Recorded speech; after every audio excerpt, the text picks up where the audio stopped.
Polášský cigán ide učí Arabov tancovať Makarénu.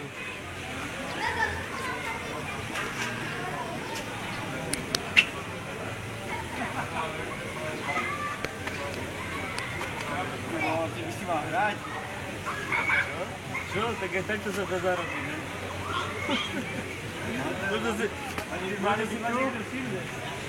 A teraz ich naučím prežehnávať sa. Musíš ísť k ním bližšie, aby bolo vidno aj ich, aj teba.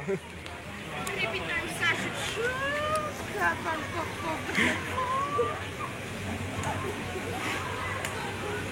Ty kokot.